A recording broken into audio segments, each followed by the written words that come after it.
ಬೀದರ್ನಲ್ಲಿ 93 ಲಕ್ಷ ರೂಪಾಯಿ ಡಕಾಯಿತಿ ಮಾಡಿದಂತಹ ಪ್ರಕರಣ. ಆರೋಪಿಗಳ ಪತ್ತೆಗಾಗಿ ಪೊಲೀಸರ ಶೋಧ ಮುಂದುವರೆದಿದೆ. ಬೀದರ್ ದರೋಡೆಕೋರರ ಇನ್ನಷ್ಟು ಎಕ್ಸ್ಕ್ಲೂಸಿವ್ ದೃಶ್ಯಾವಳಿಗಳು ಲಭ್ಯವಾಗ್ತಾ ಇದೆ.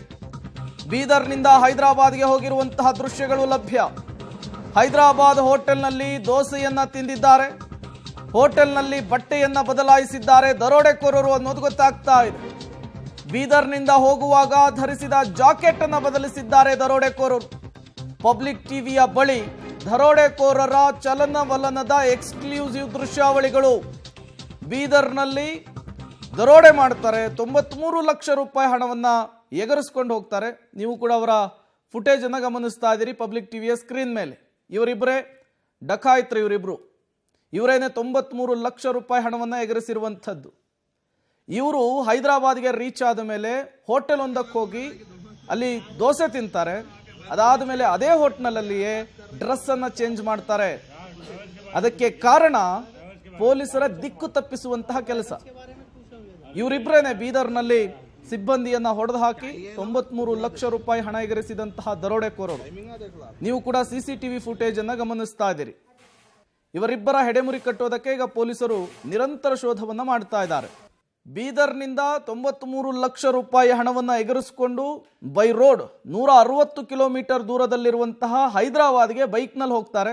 ಹೈದರಾಬಾದ್ನಲ್ಲಿ ಇವರ ಚಲನವಲನಕ್ಕೆ ಸಂಬಂಧಪಟ್ಟಂತಹ ದೃಶ್ಯಾವಳಿಗಳು ಪಬ್ಲಿಕ್ ಟಿವಿಗೆ ಲಭ್ಯವಾಗಿದೆ. ಎಕ್ಸ್ಕ್ಲೂಸಿವ್ ದೃಶ್ಯಾವಳಿಗಳನ್ನು ನೀವು ಸ್ಕ್ರೀನ್ ಮೇಲೆ ಗಮನಿಸ್ತಾ ಇದ್ದೀರಿ. ಒಂದು ಕಡೆ ಅದೇ ಬೈಕ್ನಲ್ಲಿಯೇ ಸಂಚಾರ ಮಾಡ್ತಾ ಇರುವಂಥದ್ದು, ಮತ್ತೊಂದು ಕಡೆ ಹೋಟೆಲ್ ಒಂದಕ್ಕೆ ಬಂದು ಅಲ್ಲಿ ತಿಂಡಿ ತಿಂದು ಅಲ್ಲಿಯೇ ತಮ್ಮ ಬಟ್ಟೆಯನ್ನು ಬದಲಾಯಿಸಿಕೊಂಡು ಪೊಲೀಸರ ದಿಕ್ಕು ತಪ್ಪಿಸುವಂತಹ ಕೆಲಸವನ್ನು ಮಾಡಿರುವಂಥದ್ದು. ಶತಾಯ ಗತಾಯ ಈ ಇಬ್ಬರು ದರೋಡೆಕೋರರನ್ನು ಹೆಡೆಮುರಿ ಕಟ್ಟಬೇಕು ಅಂಥೇಳಿ ವಿಶೇಷ ತಂಡಗಳನ್ನು ರಚಿಸಲಾಗಿದೆ. ಪೊಲೀಸರ ಶೋಧ ಮುಂದುವರೆದಿದೆ. ಬೀದರ್ನ ದರೋಡೆಕೋರರ ಸುಳಿವು ಇನ್ನಷ್ಟು ಲಭ್ಯವಾಗ್ತಾ ಇದೆ. ಬೈಕ್ನಲ್ಲಿದ್ದಂತಹ ಬ್ಯಾಗು, ಹೋಟೆಲ್ನಲ್ಲಿನ ಬ್ಯಾಗು ಕೂಡ ಒಂದೇ ಅನ್ನೋದು ಗೊತ್ತಾಗ್ತಾ ಇದೆ. ಬೀದರ್ ದರೋಡೆಕೋರರ ಸುಳಿವು ಮತ್ತಷ್ಟು ಲಭ್ಯವಾಗ್ತಾ ಇರುವಂಥದ್ದು.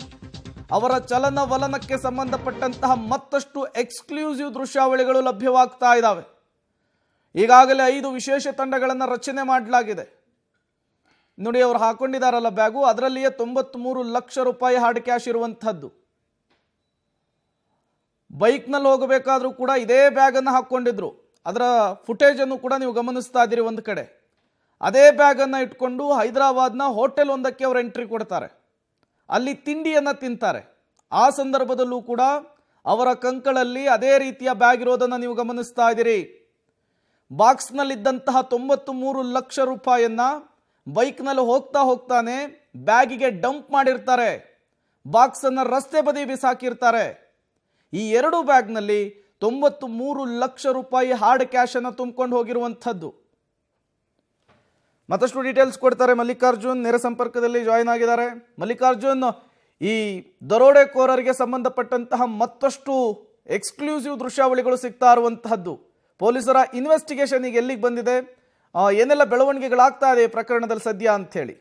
ಖಂಡಿತ ಪ್ರೇಮ್, ನಿಜಕ್ಕೂ ಒಂದು ರೀತಿಯ ಗಡಿ ಜಿಲ್ಲೆ ಬೀದರ್ಲಿ ಆದಂತ ಮರ್ಡರ್ ಏನು ದರೋಡೆ ಇದೆ. ದರೋಡೆಗೆ ನಿಜ ಸಂಬಂಧಪಟ್ಟಂಗೆ ಪಬ್ಲಿಕ್ ಟಿವಿ ಅವತ್ತಿಂದ ಇವತ್ತರೆಗೂ ಎಕ್ಸ್ಕ್ಲೂಸಿವ್ ದೃಶ್ಯಗಳನ್ನ, ಅದರಲ್ಲೂ CCTV ಫುಟೇಜ್ಗಳನ್ನ ಏನು ಒಂದೊಂದಾಗೆ ಬಯಲು ಮಾಡ್ತಾ ಇರುವಂಥದ್ದು. ಅಷ್ಟರ ಮಟ್ಟಿಗೆ ಪಬ್ಲಿಕ್ ಟಿವಿಯಲ್ಲಿ ಮಾತ್ರ ಈ ಒಂದು ಎಕ್ಸ್ಕ್ಲೂಸಿವ್ ದೃಶ್ಯ ಅಂತ ಹೇಳ್ಬೋದು. ಯಾಕಂತಂದ್ರೆ ಪ್ರಮುಖವಾಗಿ ಬೀದರ್ನಲ್ಲಿ ಏನು ಅವತ್ತು ಒಂದು ದರೋಡೆಕರು ಮರ್ಡರ್ ಮಾಡಿ ದರೋಡೆ ಮಾಡಿಕೊಂಡು ಅದಾದ ಬಳಿಕ ಏನು ನೇರವಾಗಿ ಏನು ಒಂದು ಹೈದರಾಬಾದ್ಗೆ ಹೋಗ್ತಾರೆ. ಹೈದರಾಬಾದ್ಗೆ ಹೋದಂಥ ಸಂದರ್ಭದಲ್ಲಿ ಮೊದಲು ಅಲ್ಲಿ ರೀಚ್ ಆದ ತಕ್ಷಣ ಅವರಿಗೆ ಏನು ಹೋಟೆಲ್ಗೆ ಹೋಗ್ತಾರೆ. ಒಂದು ಅಲ್ಲಿ ಅಫ್ಜಲ್ಪುರ್ ಗಂಜ್ನ ಒಂದು ದೋಸೆ ಕಿಂಗ್ ಅನ್ನೋಂಥ ಹೋಟೆಲ್ಗೆ ಹೋಗಿ ದೋಸೆಯನ್ನ ತಿಂತಾರೆ. ಯಾಕಂದ್ರೆ ಇಲ್ಲಿಂದ ಹೋಗಿ ಟಯರ್ಡ್ ಆಗಿರ್ತಾರೆ. ಹಾಗಾಗಿ ಆ ಒಂದು ದೋಸೆ ತಿನ್ನುವಂಥ ಕೆಲಸಕ್ಕೆ ಅವರು ಮುಂದಾಗ್ತಾರೆ. ದೋಸೆ ತಿಂದು ಅಲ್ಲಿ ಬಿಲ್ ಪೇ ಮಾಡುವಂಥ ದೃಶ್ಯಗಳು, ಎಕ್ಸ್ಕ್ಲೂಸಿವ್ ದೃಶ್ಯಗಳು ಪಬ್ಲಿಕ್ ಟಿವಿಯಲ್ಲಿ ಮಾತ್ರ ಈಗ ಸಿಗ್ತಾ ಇರುವಂಥದ್ದು.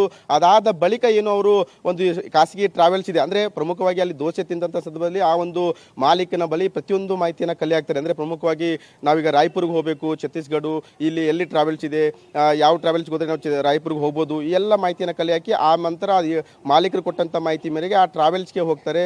ಟ್ರಾವೆಲ್ಸ್ಗೆ ಹೋದಂತ ಬಳಿಕ ಅಲ್ಲಿ ಏನೋ ಆ ಒಂದು ಅನುಮಾನ ಬರುತ್ತೆ, ಬ್ಯಾಗ್ ನೋಡಿ ಟ್ರಾವೆಲ್ಸ್ ಏನೊಂದು ಮಾಲೀಕನಿಗೆ. ಅವಾಗ ಒಂದು ರೀತಿಯ ಇದು ಕೆಳಗಿಳಿದಂತಾಗ ಫೈರ್ ಮಾಡ್ತಾರೆ. ಫೈರ್ ಮಾಡಿದ ತಕ್ಷಣ ಅಲ್ಲಿಂದ ಪರಾರಿ ಆಗ್ತಾರೆ. ಪರಾರಿ ಆಗಿ ಏನೋ ಒಂದು ಆಟೋದಲ್ಲಿ ಹೋಗಿ ವಿಕ್ರಮಾಬಾದ್ಗೆ ಹೋಗಿದ್ದಾರೆ ಅನ್ನುವಂಥದ್ದು. ಅದಾದ ಬಳಿಕ ಮತ್ತೆ ಉತ್ತರ ಪ್ರದೇಶಕ್ಕೆ ಹೋಗಿದ್ದಾರೆ ಅನ್ನೋದು. ಆದರೆ ಪ್ರಮುಖವಾಗಿ ಆ ಒಂದು ದೃಶ್ಯಾವಳಿ ಅಂದ್ರೆ ಪರಾರಿಯಾದಂಥ ದೃಶ್ಯಾವಳಿ ನೋಡ್ಬೋದು. ಫೈರಿಂಗ್ ಆಗಿ ಪರಾರಿಯಾದಂಥ ದೃಶ್ಯಾವಳಿಯಲ್ಲಿ ಅದೇ ಸೇಮ್ ಒಂದು ಡ್ರೆಸ್ ಅನ್ನ ಹಾಕಿರುವಂಥದ್ದು. ಈಗ ಹೋಟೆಲಲ್ಲೂ ಕೂಡ ಅದೇ ಸೇಮ್ ಡ್ರೆಸ್ ಅನ್ನ ಹಾಕಿರುವಂಥದ್ದು. ದೃಶ್ಯಗಳು ಎರಡೂ ಕೂಡ ಸಾಮ್ಯತೆ ಇರುವಂಥದ್ದು. ಒಂದು ರೀತಿಯ ಆರೋಪಿಗಳು ಬಹುತೇಕ ಇವರೇ ಅನ್ನುವಂಥ ಒಂದು ಕನ್ಕ್ಲೂಡ್ ಇರೋದು. ಯಾಕಂದ್ರೆ ಅಲ್ಲಿ ನೋಡ್ಬೋದು ಎಕ್ಸ್ಕ್ಲೂಸಿವ್ ದೃಶ್ಯಗಳಲ್ಲಿ same pattern, same T shirt same. ಯಾಕಂದ್ರೆ ಇಲ್ಲಿಂದ ಜಾಕೆಟ್ ಹಾಕೊಂಡು ಹೋಗಿರ್ತಾರೆ. ಜಾಕೆಟ್ ಹಾಕೊಂಡು ಹೋಗಿ ಅಲ್ಲಿ ಒಂದು ಪೊಲೀಸರ ದಿಕ್ಕು ತಪ್ಪಿಸಲು ಒಂದು ರೀತಿಯ ಟಿ ಶರ್ಟು ಮತ್ತೆ ಶರ್ಟು ಹಾಕೋತಾರೆ, ಅಂದ್ರೆ ಬಟ್ಟೆನ ಚೇಂಜ್ ಮಾಡ್ಕೋತಾರೆ ಅಲ್ಲಿ ಹೋದ ನಂತರ. ಈ ರೀತಿಯ ಒಂದು ರೀತಿಯ ಪೊಲೀಸರ ತನಿಖೆನೇ ದಿಕ್ಕು ತಪ್ಪಿಸಬೇಕು ಅನ್ನುವಂಥ ದೃಷ್ಟಿಯಿಂದ ಎಲ್ಲಾ ರೀತಿಯ ಸಾಧ್ಯತೆಗಳು ಏನಿದೆ ಅನ್ನೋ ಪ್ರೀ ಪ್ಲಾನ್ ಏನಿದೆ ಎಲ್ಲನೂ ಮಾಡ್ಕೊಂತ ಅವರು ಪರಾರಿಯಾಗಿ ಹೋಗಿರುವಂಥದ್ದು. ಈಗಾಗಲೇ ಬೀದರ್ ಪೊಲೀಸರು ಕೂಡ ಒಂದು ರೀತಿಯ ತಂಡಗಳನ್ನ ಮಾಡಿಕೊಂಡು ಈಗ ಒಂದು 3 ರಾಜ್ಯಗಳಲ್ಲಿ ತಲಾಶ್ ಕೂಡ ಮಾಡ್ತಾರೆ. ಆದರೆ ಬೀದರ್ನಲ್ಲಿ ಆಗಿರ್ತಕ್ಕಂಥ ಏನು ಈ ಒಂದು ಪ್ರಕರಣ ಏನಿದೆ ನಿಜಕ್ಕೂ ರಾಜ್ಯಾದ್ಯಂತ ಮತ್ತು ಮಂಗಳೂರಲ್ಲಿ ಆದಂಥ ಪ್ರಕರಣ ಈಗ ರಾಜ್ಯಾದ್ಯಂತ ಒಂದು ಬೆಚ್ಚಿ ಬೀಳಿಸ್ತಾರಂಥದ್ದು. ಇದರ ನಡುವೆ ಯಾವ ರೀತಿ ಹಂತಕರು ಬೀದರ್ನಿಂದ ಹೈದರಾಬಾದ್ಗೂ ಜರ್ನಿ ಮಾಡಿದ್ರು, ಅದಾದ ಬಳಿಕ ಏನೆಲ್ಲ ಮಾಡಿದ್ರು ಅನ್ನೋಂಥ ಎಕ್ಸ್ಕ್ಲೂಸಿವ್ ದೃಶ್ಯಗಳು ಪಬ್ಲಿಕ್ ಟಿವಿಯಲ್ಲಿ ಮಾತ್ರ ಅಂತ ಹೇಳ್ಬೋದು. ಪ್ರೇಮ್, ಮಲ್ಲಿಕಾರ್ಜುನ್, ಸಣ್ಣದೊಂದು ಸುಳಿವು ಸಿಗದೇನೆ ತಾವು ಅಂದುಕೊಂಡಂತಹ ಕೆಲಸ ಮುಗಿಸಿ 93 ಲಕ್ಷ ರೂಪಾಯಿ ಹಾರ್ಡ್ ಕ್ಯಾಶ್ನೊಂದಿಗೆ ಹೈದರಾಬಾದ್ಗೆ ಹೋದವರ ಕ್ಲೋಸ್ ಅಪ್ ವಿಡಿಯೋ ಸಿಕ್ಕಿರುವಂತಹದ್ದು. ಇದು ಪೊಲೀಸರ ತನಿಖೆಗೆ ಬಹಳಷ್ಟು ಹೆಲ್ಪ್ ಕೂಡ ಆಗುತ್ತೆ. ಹಾಗಾಗಿ ಈ ದರೋಡೆಕೋರರನ್ನ ಬಂಧಿಸುವಂತಹ ಕಾಲ ಸನ್ನಿಹಿತ ಆಗ್ತಾ ಇದೆಯಾ ಅಂತ?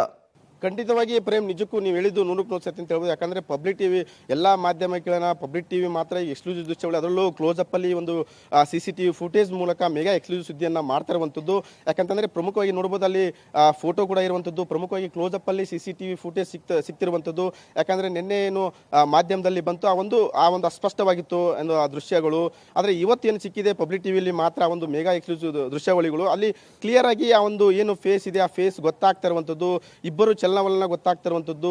ನೋಡ್ಬೋದು ನೀವು ಯಾವ ರೀತಿ ಒಂದು CCTV ಫುಟೇಜ್ ಇದೆ ಅಂತ ಕ್ಲಿಯರ್ ಪಿಕ್ಚರ್ ಆಗಿ ಅವರು ಆರೋಪಿಗಳು ಗೊತ್ತಾಗ್ತಿರುವಂಥದ್ದು. ಆ ಆರೋಪಿಗಳನ್ನ ಇದು ಒಂದು ಸುದ್ದಿ ಇದೆ, ಆ ಸುದ್ದಿ ಮೂಲಕ ಪೊಲೀಸರಿಗೆ ಬಹಳ ಈಸಿ ಆಗುವಂಥದ್ದು ಒಂದು ಆರೋಪಿಗಳನ್ನ. ಹೀಗಾಗಿ ಒಂದು ರೀತಿ ಏನು ಪರಾರಿ ಆಗಿದ್ದಾರೆ ಈಗಾಗಲೇ, ಆ ಪರಾರಿ ಆದಂಥ ಆರೋಪಿಗಳನ್ನ ಈಗಾಗಲೇ ಬಂಧಿಸುವಂಥ ಕೆಲಸ ಈ ಒಂದು CCTV ಫುಟೇಜ್ಗಳು ಹೆಲ್ಪ್ ಆಗುವಂಥದ್ದು. ಪಬ್ಲಿಕ್ ಟಿವಿಯಲ್ಲಿ ಮೆಗಾ ಎಕ್ಸ್ಕ್ಲೂಸಿವ್ ದೃಶ್ಯಗಳಿಗೆ ಮಾತ್ರ ಲಭ್ಯ ಆಗಿರುವಂಥದ್ದು. Prem, okay, thank you Mallikarjun ತಮ್ಮೆಲ್ಲ ಮಾಹಿತಿಗಾಗಿ.